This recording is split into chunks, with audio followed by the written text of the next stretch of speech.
अस्सलाम वालेकुम। SM news के साथ मैं हूं इश्तियाक अली। खबरों का सिलसिला बढ़ाते हुए खबर शामिल करते हैं अलीपुर चट्ठा से,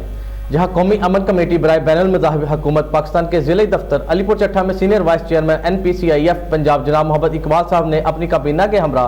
सैयद सफ्तर अब्बास नकवी मरकजी सीनियर वाइस चेयरमैन NPCIF से मुलाकात की और इस मौका पर मनाज़रा इस्लाम फ़ख्र पाकिस्तान जनाब मुफ्ती अल्लामा हाफ़िज़ शफ़क़ात अहमद सईदी साहब के दस्ते मुबारक से तंजीम NPC के जारी करदा कार्ड वसूल किए और bureau chief Gujranwala SM news मियाँ मुमताज़ अहमद तज्जी से गुफ्तगू करते हुए कहा कि हम बैनुल मज़ाहिब में तफरकाबाजी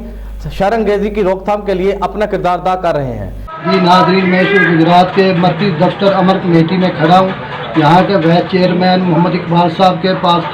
आइए पूछते हैं उनसे कि कोरोना वायरस के हवाले से आवाम के साथ ये क्या सलूक कर रहे हैं और आवाम को क्या मैसेज देना चाहते हैं, हुकूमत पंजाब को क्या मैसेज देना चाहते हैं। आइए मोहम्मद इकबाल साहब से पूछते हैं। वालेकुम सलाम जी, हम कौमी अमन कमेटी बराए बैनुल मज़ाहिब इस वक्त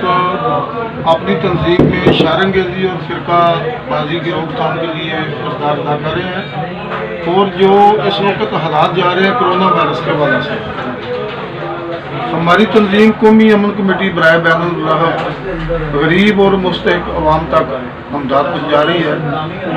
और इन मुश्किल हालात में हम आवाम से एक अपील करते हैं कि SOPs पर जितना सख्ती से अमल करें। हमारी तंजीम कौमी अमन कमेटी गरीब और मुस्तहिक़ अवाम तक इनका हक पहुँचा रही है। उन्होंने कहा कि हम कोरोना वायरस के वबा के इस मुश्किल दौर में अवाम को SOPs पर अमल करने की हिदायत करते हैं और कौमी अमन कमेटी हुकूमत और इंतज़ामिया के हर कदम के साथ है।